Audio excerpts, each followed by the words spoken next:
Shall we turn our Bibles to John chapter 21 and verse 15 onwards? So this is very familiar passage which we might have read several times, and you might have heard many sermons out of this message. But let us look once again towards this particular theme, which it talks about how Jesus restores Peter and how it is applicable to our own life. Shall we read it? I'll read it for you in English.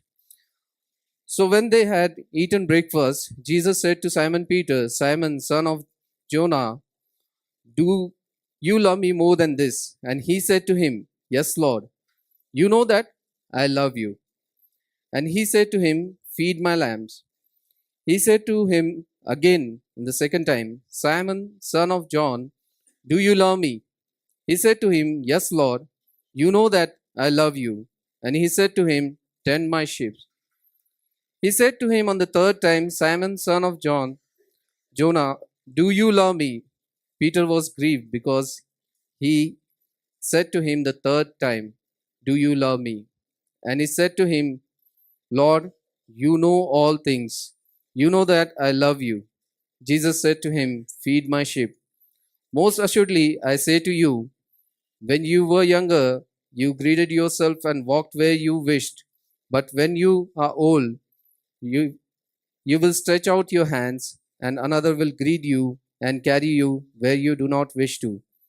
This is, he spoke, signifying by the what death he would glorify God. And when he had spoken, he said to him, Follow me.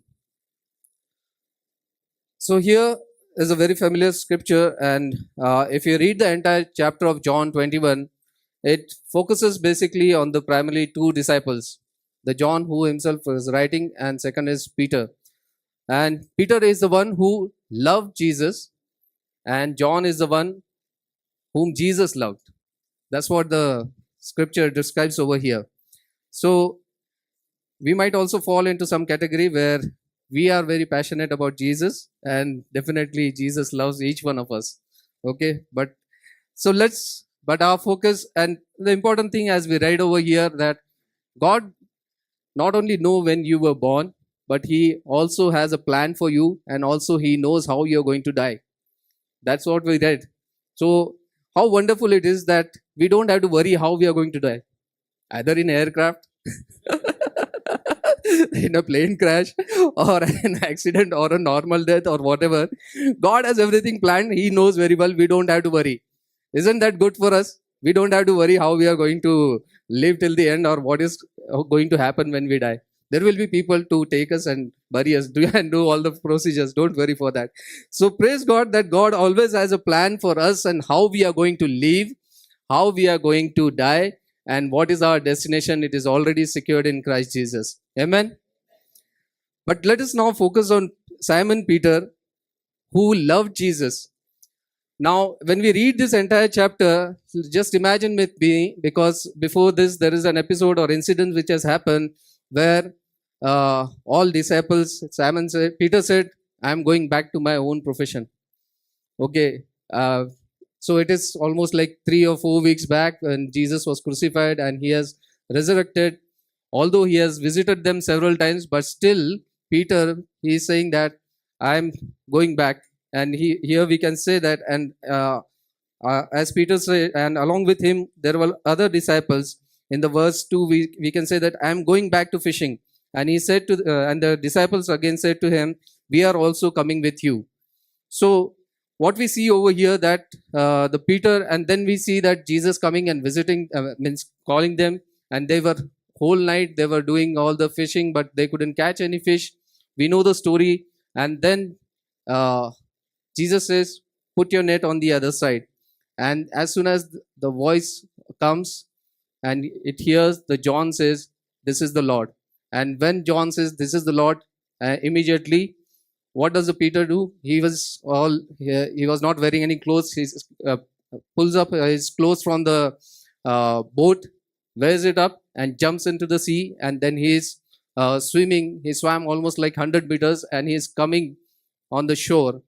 and there on the shore, he runs and comes to Jesus, and there we can see he's fully drenched. Okay, he is full dressed and fully drenched in the early morning hours with the cold and everything. And there we can see a fire burning and the charcoal of fire. And Jesus is there. And since he is very feeling very cold and he wants some warmth, he goes and sits next to the fire, next to Jesus. And suddenly what happens? A flashback. As he is gazing at those fire and the flame, Peter's memories goes back. The charcoal of fire is mentioned only twice in the New Testament, or in the KJV it is mentioned coals of fire. It's only twice it is mentioned. The first time we see it here when the Peter denied Jesus, it's mentioned in John chapter 18 verse 18. So imagine he's just come to see Jesus, and this is not the first time Jesus is visiting him. It's the third time Jesus is visiting the disciple, and when he gazed to the fire, his face drops. He's going back into his own imagination and thinking what happened 3 to 4 weeks back when the first time it was mentioned. And it says like this in John chapter 18 verse 18. It says, because it was cold and the household servants and the guard has made a charcoal of fire, they stood around warming themselves, and Peter stood with them warming himself. And this was the first time where he denied Jesus. And later we see that in John chapter 13 verse 38, that by the time it happens, he denied 3 times. And Jesus has already told that how he is going to deny me. Means he has already told Peter that you are going to deny me 3 times. The charcoal of fire here, it symbolizes the moment of weakness which was there with the Peter. And it shows that although he wants the physical warmth from there, but there is a coldness in his spiritual atmosphere. Here it symbolizes that he wants that warmth, but spiritually he is totally drained out, he is totally cold. But in another moment, there was a fear. And when he is gazing at this fiery flame, he is imagining what has happened. It is also resonates with us. We have moments of faith, we have moments of fear with us. But praise God, there is a Lord Jesus who understands the struggles that we have between faith and fear. And he is always there to restore us back. And the second time when we see again we have already seen that. And the second time the fiery flame or the charcoals of fire is there in the chapter 21 verse 9, which I already described to you. Will not get into that. But here when Jesus is coming and sitting when Jesus is there and Peter is coming and sitting next to Jesus, Jesus can read his mind as he can read your minds today also. It's like an open book. All the thoughts, what Peter's mind is going through, and all the condemnation, all the guilt and the shame that he has gone through when he denied Jesus 3 times. And you remember 2 times before Jesus visited, but he has not confronted him. When we see that when Jesus restores, his restoration is not through condemnation. He will never condemn you. You read about the story of, we know the story of the adulterous woman whom people wanted to stone, and the Sadducees and Pharisees brought her in front of Jesus. And then we know that he wrote down everyone's name, whatever is writing over there, we are not aware. But he never condemns. Here also we can see that when Peter comes to Jesus, Jesus is not directly condemning him, but he is asking few questions which he wanted his response to be. Jesus, when you come to Jesus, he will never condemn you. Even you might have left him, or even you might have done something wrong, you might have guilt, but in God's word it clearly says there is no condemnation in Christ Jesus. Okay, so and also when he blots out our past, he never thinks of that. In Isaiah chapter 43 verse 29, it's clear. 43 verse 25, it clearly says, I will blot out your sins from my own sakes, and I will never think of them again. So Praise God, we have a Jesus who restores us. He never condemns us and he blots out our past. He never thinks. It's only we who always think of our past. And we carry that guilt and condemnation. But here there was an important restoration which has to be done in Peter's life. Because he was carrying this for so many times, so many weeks as such, but he had to open up and speak to somebody. And as Jesus can read the mind, he read he could read the Peter's thought and he can read it clearly. Jesus can see the longing in his face and his desire to come back to the restoration. So praise God that we have a God who reads our mind, he understands, and he has given us the Holy Spirit. What Jesus said, when the Holy Spirit will come, it will convict you of your sin, righteousness, and judgment. Amen. Thank you to Lord Jesus that he has given us the Holy Spirit. When Holy Spirit comes, it will give us, or it will take us to the righteousness by helping us to understand that we are going away from him. But important thing over here is we need to understand that how this restoration will take place. Let us read further a few more scriptures on that and then we'll see how it goes. First, it comes with honesty. The honesty will open the doors to restoration. Now, here we look in the conversation between Peter and Jesus. So most of the questions Jesus is asking, and here we can see that in verse 17 on, in verse 15 onwards, he is asking. First of all, he is addressing him as a Simon. You know the meaning of Simon. Okay, Simon means reed, a wave, or he can easily bend, or he can easily twist and turn around. But remember that he was called as Petra or Peter, the rock on which he will lay the foundation of the church. But why Jesus is addressing him as Simon? Sometimes Jesus may address us back to our original names. Okay, same thing happened with Jacob. God asked him, Jacob, tell me what is your name. He will remind us what is our name, from where we come, what was our condition.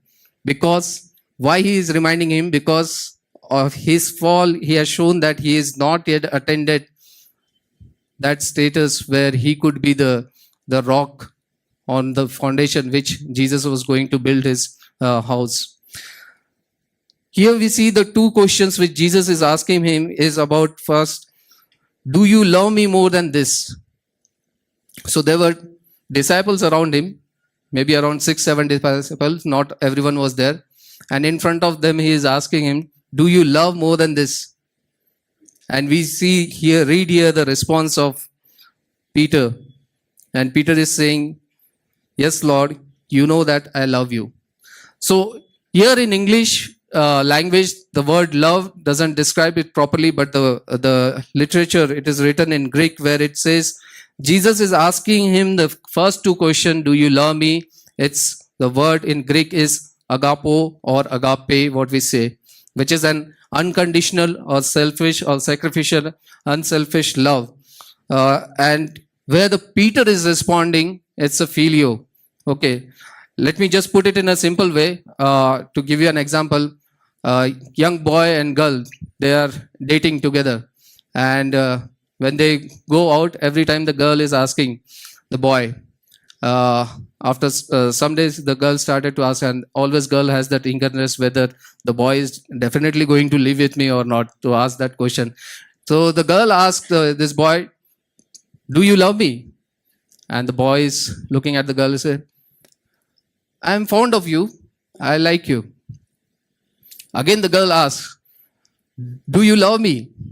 She wants to know whether he is going to spend the entire life with him, with her or not. And the boy again says, I am fond of you.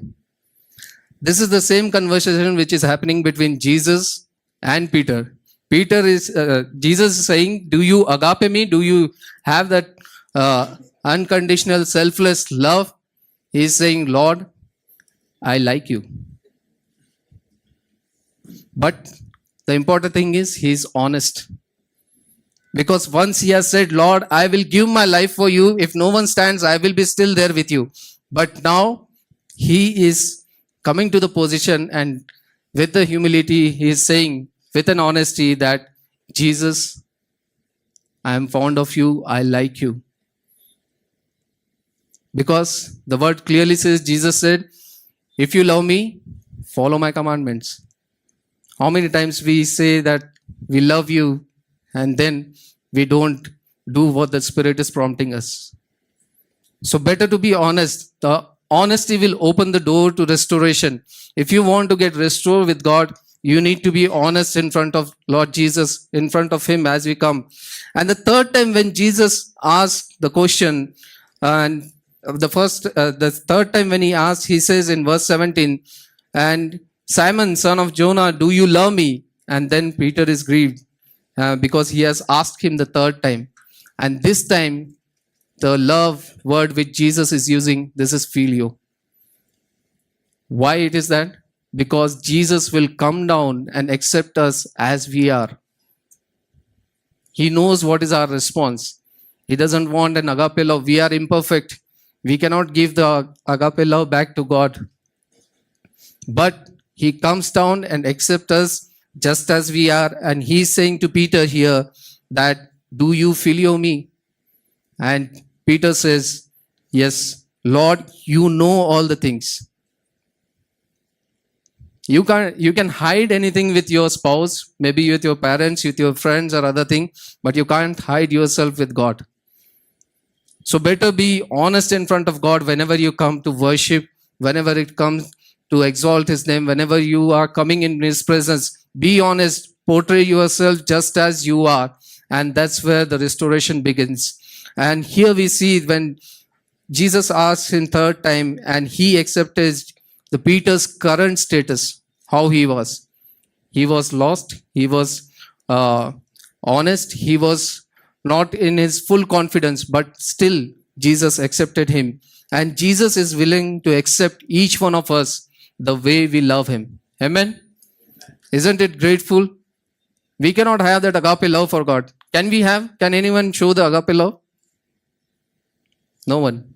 But whatever God has, we all are imperfect. Like Peter, it can resonate with our life. But here we see Jesus is willing to accept the current status of our love. Amen. And further we see one more point is there that he was humble enough. The idea here it is when we come with honesty before God, and when we are honest before God through our confession, and when we surrender, it opens the door for healing and restoration. Whatever you might have lost, whatever pain you might be going through, when you come with honesty, it will open the doors for healing and transformation. And second thing which is important from our part to do when it comes to restoration is that we need to be humble enough to accept the God's call. Here we see that the response when Peter gave, Jesus gave him the responsibility, and Jesus himself modeled this beautiful way of serving others. That's where he said, he told him three things. First he said, feed my lambs. Who are the lambs? In the natural terms, don't think biblically, spiritually. Chota sheep. The sheep which are like at least 1 or 2 years old, those are lambs. So as a body of Christ, we all are leaders in ourselves. Amen. We have lambs in our flocks. Yes, there are new believers. There are young children or teens or youths, which are even in our family, our children. I'm talking to all the men. It is your responsibility to feed your lambs. Amen. And further he said, to tend my sheep. What does tending means? To take care of them, right? Last couple of weeks back, we had a dedication and we all given a vow that we will take care of the children, right? We will teach them the biblical word. Not only our children, but other children also. Everyone. So we have responsibility wherever God has kept you, within your family, even for father, mother, it's not like only for men, but even for women also. That's our responsibility. And it comes with, we need to humble to accept those responsibility. Peter didn't say that, before that, how many things Peter has done? He walked on the water. He was there on the transfiguration. He was there when the sick were healed and all the restoration, everything was done. He was there. He would have said, why I need to take care of all those things? I can do much more thing. But we need to humble to accept in the body of Christ the task which has been given to us. We need to feed the lambs. We need to tend the sheep, and we need to feed the sheep also. The sheep, again, it is the older version where it says that we need to take care of everything. So this is what Jesus has done. He has taught the disciples to serve, and it comes with humility. As I said, that Jesus himself modeled this humility when he went down and washed the feet of disciples, and he gave his life for us in serving others. He became so humble. So humility will open the door of restoration, both for spiritual and life circumstances. It will open spiritual doors for you and even in your life circumstances. Amen. Here we see that the movement which has been encapsulated over here in Jesus' ministry. He wants to meet us where we are. He doesn't want us to come to him. You see, every time Jesus went and met people, he didn't say, bring the sick person over here. He didn't say that, okay, you bring somebody here, or I'll not go there. He always went. And as Brother Joel was encouraging, the first word he said is, God is in pursuit. He is in love with us because he first loved us. He is in pursuit of us. It's not that we are behind him, but we have a role to play. We need to be honest. We need to be humble, and then we can see the full restoration which God brings in our life. And here we see that when Jesus is calling, and he understands our needs, and he knows that this restoration is powerful in the life of not only Peter, but in our life also, because it is the grace of God that has brought a purpose to be accomplished in his life. Amen. So as I earlier mentioned, that God has a plan for us. He has a purpose, but somewhere we might have lost that purpose. God is going to restore us. There are two things what we need to do. We need to be honest. We need to be humble. And the third thing, we need to follow him. And we read in this chapter, as it says that, and after that, Jesus has told him how he is going to die. And it is one of the important things to understand. If you know how you are going to die, and you are relieved with all the things, you don't have to worry, right? Most of the fear for people in the world is when I'm going to die. How I'm going to die. But here Jesus says, he gives in, and we see that what a transformation it has brought into Peter's life. Interestingly, when we see read the scriptures, it is again portrayed in John itself. The active discipleship of Peter followed in the same scene when restoration also happened. The miraculously how Jesus called all the disciples, Andrew, Simon, Peter. It was when they were catching fish. And Jesus said that I will make you fishers of man. And his restoration, his fall was there, but God brought him back to the restoration in the same way. So God will take you to the similar place where you started your journey with God. That's why always in Revelation it says, come back to my first love. That is very much important. We need to always have that fire of love burning, which was the first in the beginning itself. The same experience God will bring back to us if we are gone away from him. And he restores us, as I said, very gently. There is a wonderful art in Japanese. It's a Kenshu art. You can see that. There's a Japanese art where they restore the broken poetry. And when you see that the golden thing, it is restored with gold and some sort of a clay, and the value of this broken pot is much more than the original one, because it is restored with either silver, platinum, or gold in that case. And it's a kinsu, which is means gold clay, or restored by gold. In the same way, Jesus has restored us not by gold, but giving his life, his blood. Amen. That's a powerful restoration. And the denial of Peter was before Jesus was crucified, and the restoration happened with his blood. Amen.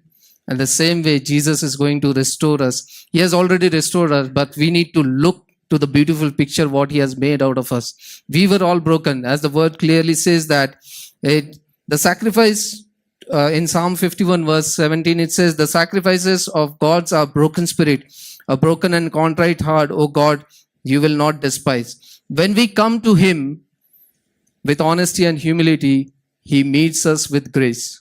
Amen. And he is already restored us. But if we are still lacking something, I just want to remind you what we just finished 21 days of fasting and prayer. Okay. It resonates with what we are sharing with Peter. Peter had a denial 3 weeks before, almost 3 or 4 weeks. We had just finished 1 month or 4 weeks of our joyous time with God of 21 days of fasting prayer. How many of you are continuing in that same passion? That's a question for each one of us. Whether we are continuing with that 21 days and carrying that, the Spirit of God and the love for God, everything together throughout the days, or we are just left it over there and then we are going back to our own self, and the pressure of world and everything is coming back, and then we are going away from God. But praise God, God is a gentle. He will not condemn. He is there to restore us. And the restoration was so powerful in Peter's life when he see that. And once a fearful Peter who denied Jesus, once Jesus restored him back to his own leadership, he was the one who stood and told 3,000 people about Jesus, and in one day 3,000 was saved. Amen. So I don't know whether Jesus will take you in those places. Definitely he can take. But wherever God has called you for serving him, he is going to use you powerfully. If you confess, if you be honest, if you be humble before him, he is going to restore you back and use you mightily than what you were before. Amen. So praise God for this wonderful story of Peter. And when we see, my final thoughts are that it's a very profound testimony about the power of God's love and grace, which transformed by the work of Holy Spirit. Amen. It's the same thing in our lives also. We can resonate this particular character of Peter with us. Sometimes we are very quick to speak. Sometimes we are very fearful. Sometimes we're very eager to do things. Sometimes we step back. He said we don't want to do. But God accepts us just as we are. He doesn't want perfectness, but he wants obedience and honesty. He wants humility. And when it comes, he is going to use you mightily in your areas, in your families, in your workplaces to glorify the name of the Lord. Amen.